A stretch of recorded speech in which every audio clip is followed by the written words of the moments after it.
Halo pemirsa Merah Putih TV, kita ketemu dalam program ob- Obrolan obrolan viral. Aku belum ini nih, belum belum lancar akrab wajar. ya. Jadi Wajar. kita akan mengobrol yang lagi viral ya di media sosial dan malam ini kita baru menyaksikan debat calon presiden. Ini debat yang kali kedua menampilkan calon presiden, sebelumnya wakil presidennya gitu, dan ini seru karena temanya pertahanan, geopolitik, globalisasi, yang salah satu calon presidennya itu yang paslon nomor 2 ini kebetulan sebagai Menteri Pertahanan. Artinya ini merupakan tema yang mestinya dikuasai oleh Pak Prabowo Subianto ini ya. Nah, kita mau ngobrolin hasil debatnya ini dan udah bersama saya ya, ada Kajito El Halo. Kayeni, teman saya dari dulu dan kita sempat off dan kita mau ramein lagi, mulai lagi kita ini ya di Merah Putih TV, dan juga ada Mas Hendra Kusuma.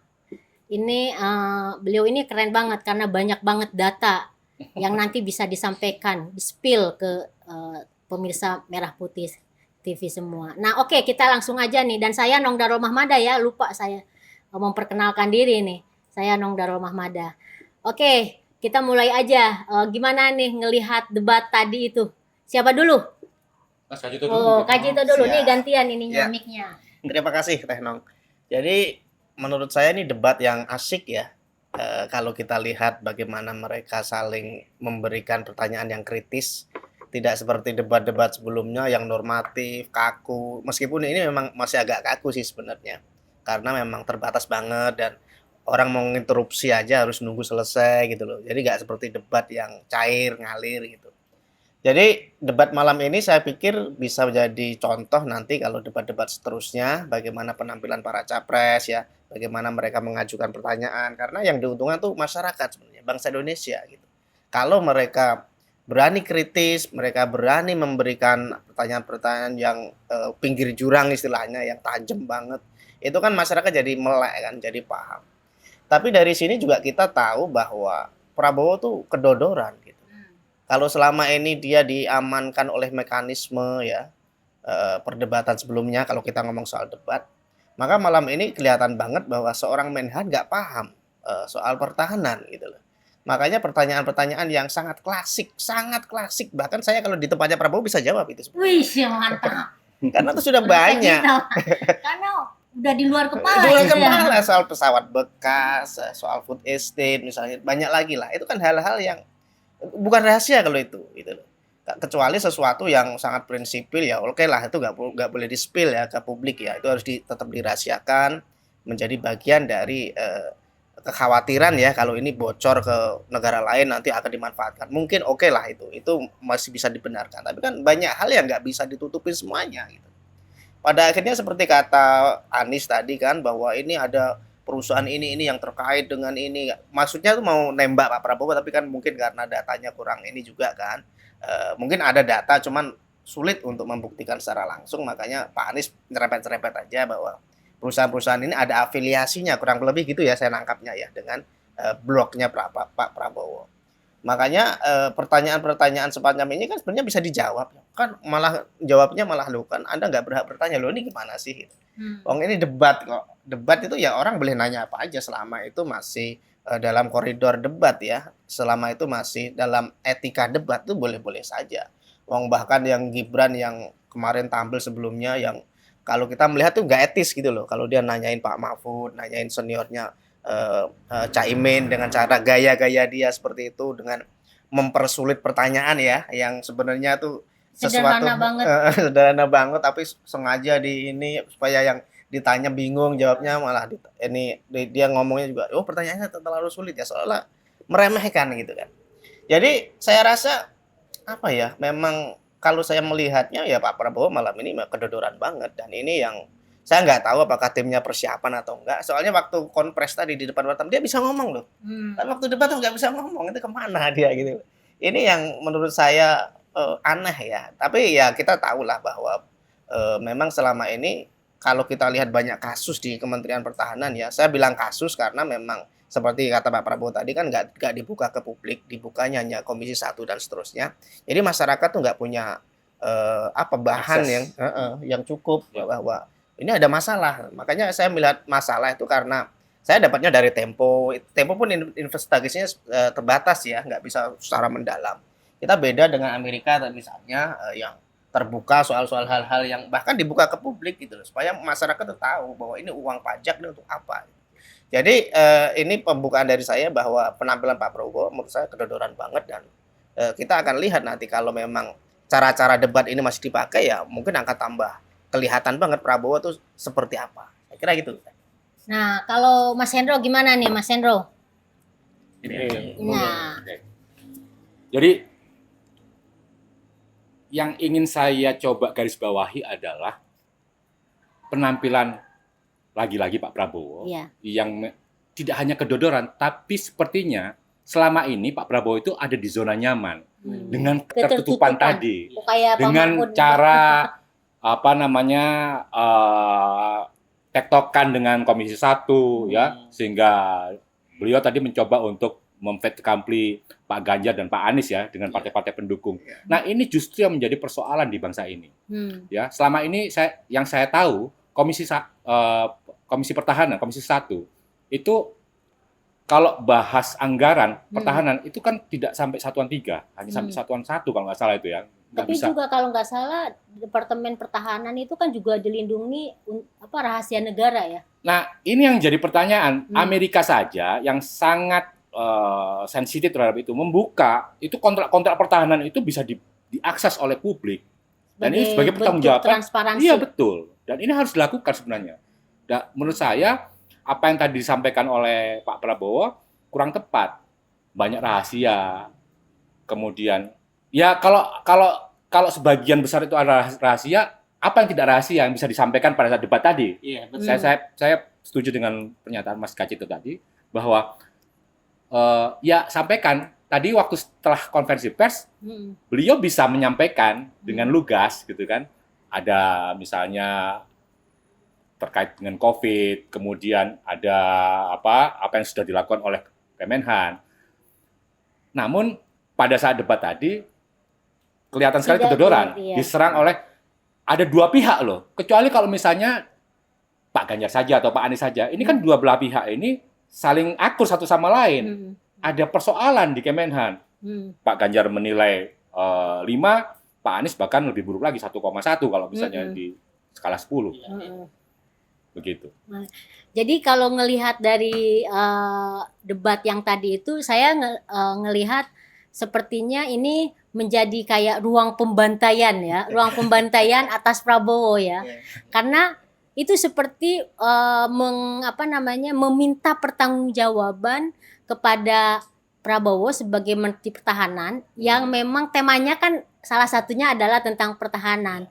Yang sudah menjadi isu publik bahwa sebelum-sebelumnya kan ramai soal pembelian barang bekas kayak gitu-gitu kan. Terus ada proyek food estate yang dikerjakan oleh Menteri Pertahanan itu yang gagal dan semua orang tuh udah tahu. Nah, makanya kemudian tadi disampaikan oleh Mas Hendro bahwa skornya aja dari Mas Ganjar 5 kan. Dari Anies lebih parah lagi gitu kan. Nah, benar nggak dari Kak Jito misalnya? Saya mau nambahin sedikit ya Tenung ya. Soal misalnya pembelian pesawat bekas. Ada prinsip bahwa kalau sebuah negara itu ingin mendapatkan atau memenuhi MEF ya, minimum essential forces targetnya, itu sebenarnya tidak melulu harus barang baru, betul. Dan bisa dijelaskan bahwa itu Amerika, Rusia juga menggunakan itu. Ada namanya multi generation teknologi. Jadi nggak harus selalu yang paling baru. Dan itu tidak bisa dijelaskan oleh seorang Prabowo yang kebetulan beliau ada di posisi Menhan. Itu saya juga bingung. Begitu. Jadi kalau saya ngelihat nih posisi Prabowo itu kayak defensif ya. Seakan-akan kok semuanya pada nyerang dia dan memang begitu ke kondisinya.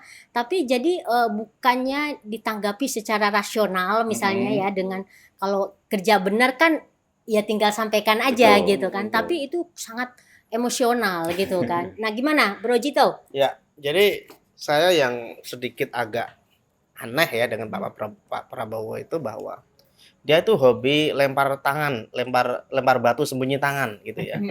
Suka menyalahkan orang lain. Ini yang saya nggak ngerti ya kenapa kok sebagai Menhan apapun itu ya, apapun batasan yang dihadapi, dia nggak boleh menyalahkan yang lain dong. Misalnya tadi dia mengatakan bahwa ketika ada anggaran ini dia menyiapkannya tapi dipotong oleh Sri Mulyani misalnya Ibu Sri ya, dan dia menyalahkan itu gitu. Artinya bahwa Menhan itu bukan hanya Pak Prabowo saja, sejak dulu juga banyak Menhan, dan ketika anggaran tidak disetujui ya memang karena porsi APBN-nya terbatas kan gitu. Tapi kebiasaan menyalahkan tadi ya, itu seolah-olah bahwa ini satu kabinet loh, padahal Ibu Sri juga seorang Menteri Keuangan yang cemerlang ya, yang diakui oleh dunia bahkan. Jadi kalau menyalahkan Bu Sri seolah-olah Bu Srinya nggak beres gitu loh. Padahal kenapa anggaran nggak disetujui? Misalnya soal pesawat bekas itu kan Bu Sri yang kekeh nggak boleh karena mekanismenya nggak jelas gitu loh. Pakai calo, harganya kemahalan, terus calonnya sendiri nggak mau membayar lebih dulu, harus pakai uang negara, artinya calonnya hanya modal omong gitu. Dan ini kan berbahaya karena mekanisme dari kontrak ya oleh negara itu nggak bisa begitu. Kok enak banget mereka calo buat tinggal ngomong ke negara yang satu tanpa modalnya dari kita juga, dan itu pun kemahalan. Kenapa kita nggak nembus langsung ke Qatarnya misalnya? Dan ini yang nggak disetujui oleh Sri Mulyani sebenarnya. Makanya kenapa kemarin dulu tuh ada ya dia komentar Menteri Neolib. Saya menduga itu Bu Sri yang dituduh seperti itu. Jadi ini gimana sih orang ini gitu loh. Artinya bahwa ketika ada persoalan di internal, ini kan di kabinet ya, kan tinggal lapor presiden. Ini Bu Menteri gimana sih? Kok neolib banget misalnya gitu ya. Kok ini kan penting ini pertahanan kita. Kenapa nggak disetujui? Masalahnya di mana dan seterusnya. Itu kan kalau kita pakai rasio, pakai nalar ya. Makanya benar seperti kata Mas Hendro tadi bahwa kenapa dua capres yang lain itu seolah-olah sepakat ya. Ini bukan kong kali kong ya, tapi mereka menemukan fakta gitu loh. Nggak logis bagi mereka. Seorang Menhan nggak paham dengan jabatannya, dengan divisi yang diwakilinya, yang dijabatnya. Ini kan aneh sekali. Dan bahkan Pak Ganjar tuh punya data-data yang detail tadi kan. Dan itu dipertanyakan juga. Pak Anies juga punya data-data. Itu juga disangsikan. Ini gimana sih gitu loh. Jadi ad hominem dan seterusnya. Ini kan saya ingin... Iya benar. Jadi dia nyerang personalnya gitu. Anda nggak layak nanya. Terus data Anda salah. Ya nggak bisa gitu dong. Kalau memang ini debat ilmiah ya, apalagi seorang capres gitu ya. Itu mestinya kan ada pertanggungjawaban, ada sifat-sifat yang terbuka gitu ya, nggak menyerang personal. Kalau memang ini kan masalah yang sangat umum dan timnya mestinya sudah persiapan dong. Soal food estate gampang banget jawabnya kok. Soal ini gampang banget jawabnya kok. Misalnya food estate itu kan program sudah lama misalnya, dan ini sudah dikerjakan dan ini oleh terkait misalnya dengan berbagai departemen gitu kalau kan. mau defensif, ya, akui saja. Iya betul. Data yang disampaikan oleh Pak Ganjar misalnya bahwa target MIF kita itu adalah sekitar 80%, masih ada 60%, akui saja karena memang ada COVID. Tapi kemudian alih-alih untuk mengakui itu, kemudian menuduh data itu salah, padahal data itu dari lembaga-lembaga kredibel menurut saya. Iya nggak?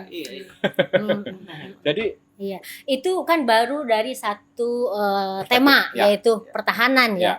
Kan ada tema-tema yang lain. Menurut Mas Hendro, untuk tema-tema yang lain misalnya globalisasi dan luar negeri, orang selalu di publik itu kan sangat meremehkan Mas Ganjar. Mungkin karena ngelihat waktu forum di CSIS kan pada diejek tuh kan, wow cuma kayak gitu-gitu lah. Sementara dibandingkan misalnya dengan Prabowo yang ngomongnya aja dalam bahasa Inggris gitu. Sehingga ketika ngelihat Mas Ganjar sekarang tuh orang pada loh ternyata surprise gitu kan. Kali ini ya, walaupun bukan saya subjektif ya, kali ini saya harus akui bahwa Mas Ganjar memang sangat oke. Nah, saya bisa memilah sedikit ya. Kalau Mas Anies itu mungkin lebih outward looking ya dia ya. Kalau Mas Ganjar inward looking. Nah, itu kita butuhkan sekarang ini. Nah, gimana jelasin nih? Looking sama tadi. Kalau Mas Anies outward looking itu artinya mencoba membawa Indonesia untuk menjadi pemimpin regional, ya keluar lah ya.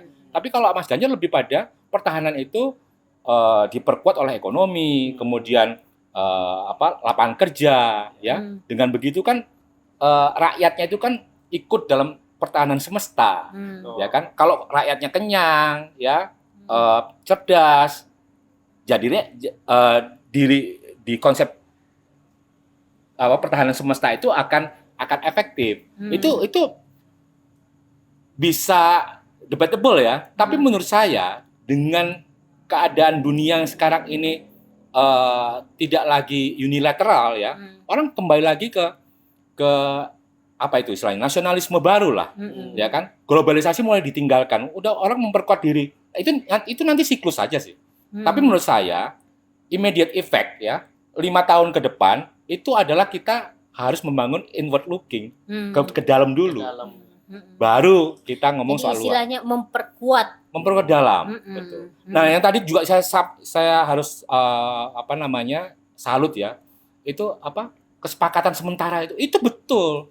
Karena ASEAN kalau kita bicara, nah ini saya agak apa namanya? Kritik Anies ya.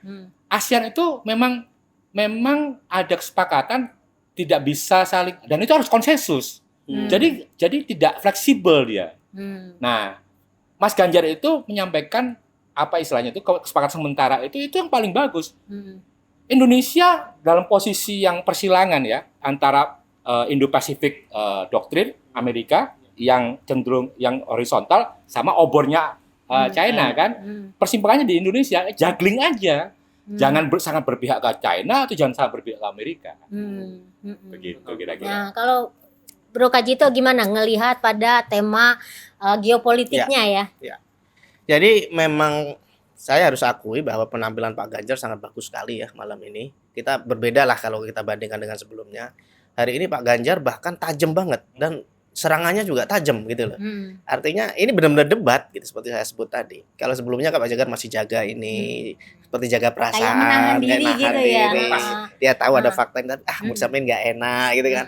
Tapi akhirnya tadi malam ini maksud saya Pak Ganjar itu benar-benar keluar ya, lepas dia berani nanya yang sensitif dan seterusnya. Kemudian terkait soal globalisasi hubungan internasional, saya rasa memang pandangan Pak Ganjar realistis itu satu hal ya, realistis.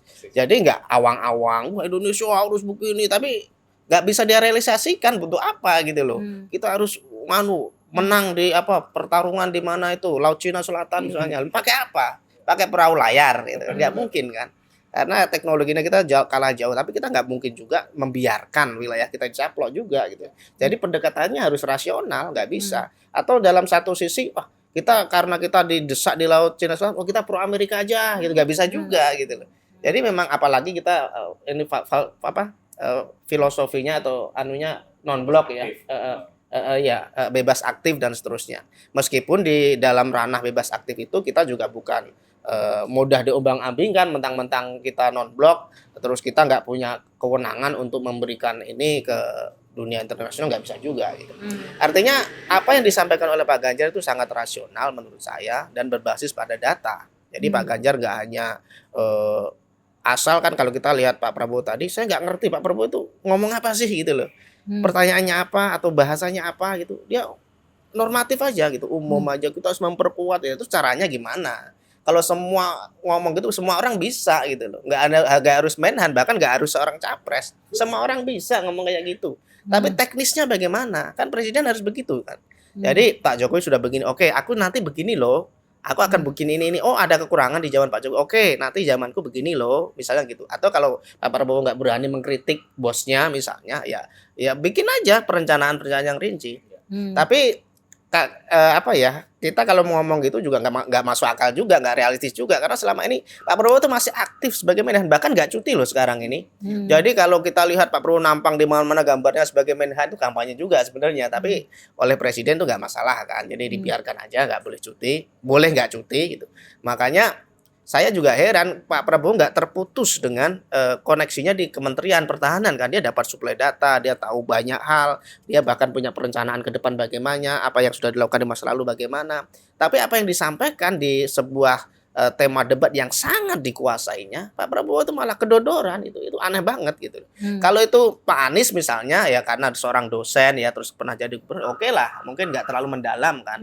Pak Prabowo, Pak Ganjar juga hanya seorang gubernur misalnya, meskipun pernah menjadi DPR ya, jadi pengalamannya lebih banyak. Tapi seorang Menhan jelas tahu jeroannya dong, jelas paham masalah-masalahnya dong. Dan itu yang jauh-jauh hari mestinya kan sudah disiapin. Oh, aku akan diserang nih soal food estate, pesawat bekas. Itu kan sesuatu yang bahkan sangat mudah untuk dijawab meskipun secara diplomatis saja ya. Kita nggak ngomong soal bahwa oh ini nggak usah, diplomatis saja sebagai jawaban. Tapi kita lihat Pak Prabowo tadi penampilannya seolah terpukul gitu. Pak Anies langsung main hajar di awal kan. Saya lihat wajahnya tuh langsung waduh nggak enak. Ada adegannya yang Iya. tidak terlihat di ini kan ketika di Aduh. awal-awal langsung Iya. ditanya menukik gitu Iya, kan. akhir debat malah nggak tahu kata Pak Anies kemana orangnya udah hilang, katanya nggak salaman dan seterusnya. Jadi memang ada banyak PR lah, tapi saya nggak berharap banyak ya karena memang kita lihat Pak Prabowo sebagai Menhan itu menurut saya ya itu kan hanya bagi-bagi kue kekuasaan aja seorang oposisi yang dirangkul oleh Pak Jokowi supaya nggak cerewet di luar kan itu maksudnya. Jadi Dan kemudian malah dapat privilege banyak. iya, makanya setelah di dalam juga dia nggak ngapa-ngapain dan bikin masalah itu loh. Makanya saya heran juga itu. Iya, ini kan jadi semakin membuka dugaan-dugaan kita sebelumnya ya, dugaan khususnya saya gitu loh. Iya. Bahwa jangan-jangan ternyata Pak Prabowo itu sebagai Menteri Pertahanan itu jangan-jangan nggak kerja ya. Kalau ngelihat dari penampilan Iya, debat sekarang ya iya. gitu, karena dia yang tadi dibilang sama Bro Kajito dan juga Mas Hendro nggak bisa memaparkan apa yang selama ini dia kerjakan gitu kan, sebagai bentuk pertanggungjawaban selama 4 tahun lebih ini dia kerjakan kan, Betul. gitu. Nah gimana nih menurut Mas Hendro? Justru itu yang tadi yang saya sampaikan dari sejak awal, ya jangan-jangan, ya Pak Prabowo itu memang mendapatkan privilege dari sejak awal.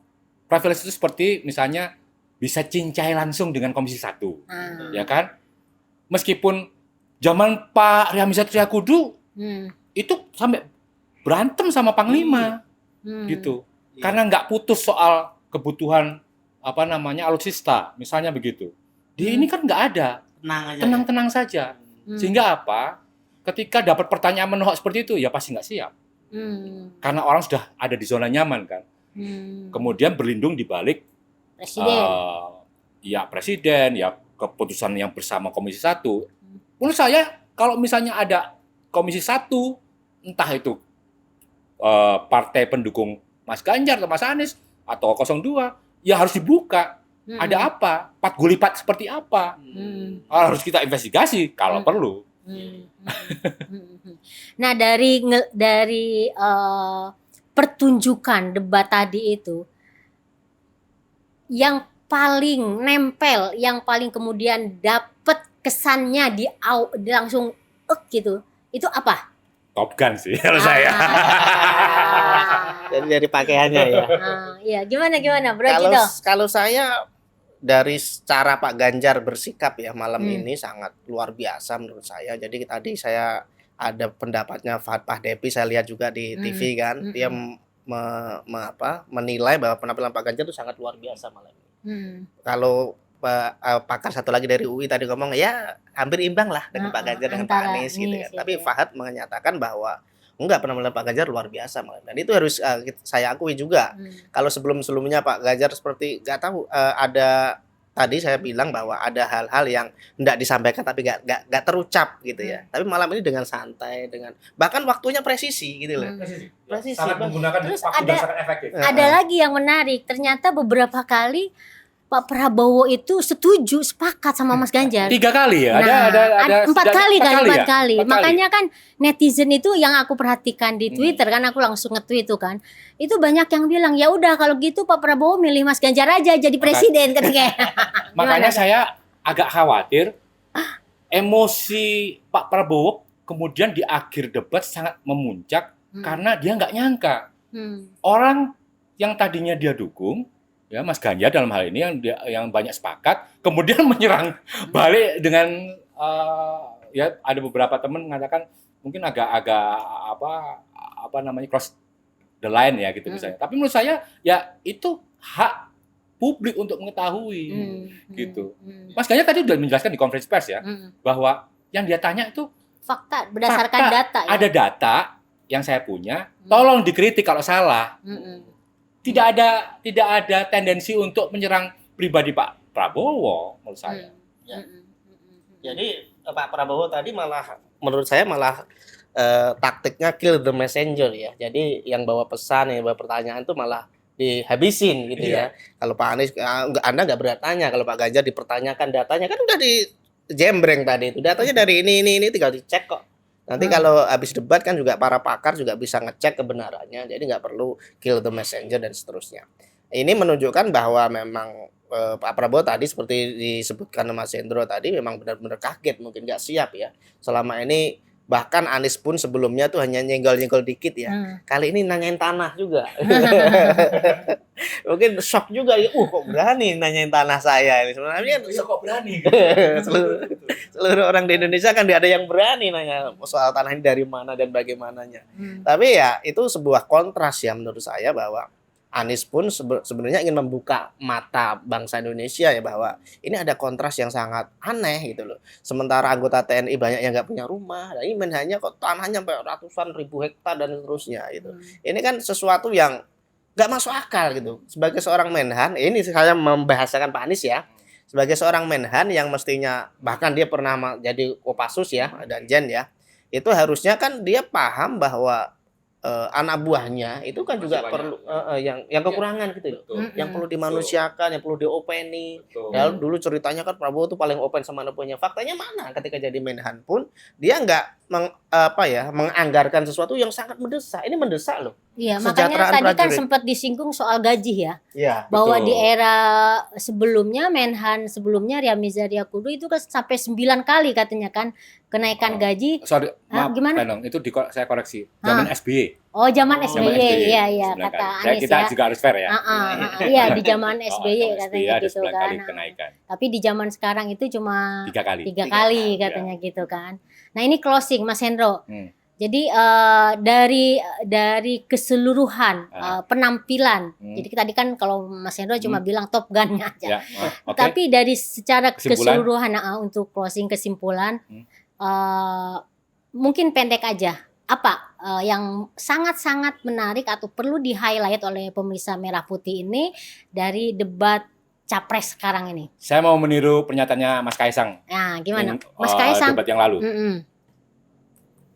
Pak Anies itu outward looking, Pak Ganjar inward looking, Pak Prabowo nggak jelas. Demikian dari saya. Kalau Mas Jito, Bro Jito. Ya, terima kasih. Jadi menurut saya ada beberapa hal ya. Yang pertama dari KPU ya, saya menyarankan bahwa sesi debat itu ya ngalir aja menurut saya, nggak perlu dibatas-batasi, terus orang interupsi juga harus nunggu. Ya itu oke lah. Maksudnya kalau interupsinya untuk meluruskan itu kan boleh sebenarnya. Jadi debatnya itu secara cair aja, bukan interupsi yang untuk menjegal ya. Kalau itu nggak boleh. Tapi interupsi yang friendly lah, interupsi yang misalnya memperjelas pertanyaan. Ya, itu kan boleh gitu loh. Jadi orang juga nggak terbatas. Artinya tadi saya lihat juga Pak Prabowo juga menginterupsi Pak Ganjar. Pak Ganjar juga oke aja, nggak masalah kok gitu. Jadi juga ketika diinterupsi yang lain, Pak Anies misalnya diinterupsi Pak Ganjar, oh ya oke aja kok. Jadi satu hal ini untuk KPU ke depan mungkin debatnya bisa dibikin gitu yang ngalir ya, meskipun tetap harus ada koridor, harus ada batasan supaya nggak melampaui itu. Kemudian yang kedua saya harap para capres itu lebih berani ya. Tadi malam itu hebat itu karena Pak Prabowo meskipun defense ya, dia juga berani nyerang ya meskipun kan nyerang Anies juga kan ya, yang soal etik. Anda itu nggak berhak ngomong etika gitu kan. Makanya. Nah itu yang saya harap juga ini nggak merugikan. Jadi orang tuh kalau dia kritis ya tajam itu yang ditunggu masyarakat gitu. Jadi misalnya Pak Prabowo hari ini nggak persiapan ya nanti atau wakilnya ya nanti debat selanjutnya ya persiapan dulu dong. Bikin pertanyaan yang tajam yang bisa menguliti lawan atau apa, defense-nya yang sangat kuat atau apa. Tujuan debat kan itu sebenarnya. Dia ingin menguliti program-program paslon gitu loh. Nah, yang ketiga adalah masyarakat Indonesia tentu saja ya, terutama penonton Merah Putih. Saya harap warga pemilih ya itu objektif gitu loh. Jadi bukan karena Anda dapat beras ya, Anda dapat tunjangan apa, terus dikawal aparat misalnya, nggak tahu di bawah itu yang banyak suara-suara di bawah itu ya, Anda lebih paham lah situasinya bagaimana.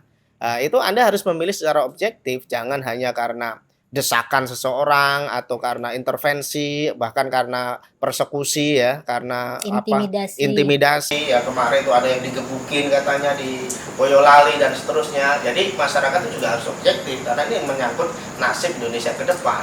Memilih pemimpin itu ya nggak hanya jargon, memilih pemimpin itu ya harus rasional juga, harus memikirkan nasib Indonesia ke depan. Makanya debat itu salah satu sarana ya yang sangat tepat, yang sangat akurat untuk menilai gagasan-gagasan seorang capres. Kalau gagasannya terlalu mulu-mulu ya itu, apalagi ini baru gagasan aja mulu-mulu, apalagi kerja yang nanti gitu kan.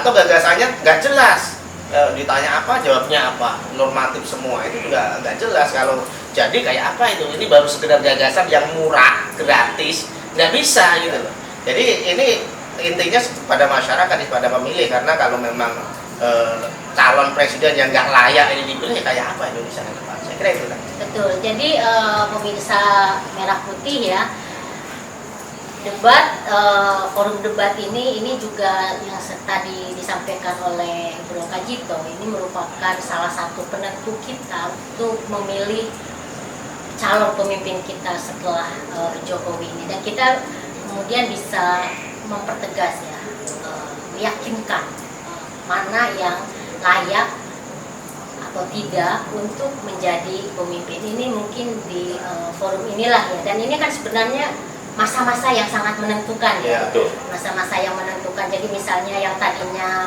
ragu gitu kan, selama ini kan selalu ditutupi misalnya oleh gemoy yang penting politik santuy lah, asik lah, tapi kan nggak cukup ternyata dengan itu kan, nggak cukup dengan itu. Jadi mungkin itu pemirsa Merah Putih, dan kita akan ketemu lagi ya dalam obrolan viral berikutnya. Terima kasih Mas Hendro, terima kasih Bro Kajito. Selamat malam. Sekarang lagi malam semuanya. Dadah.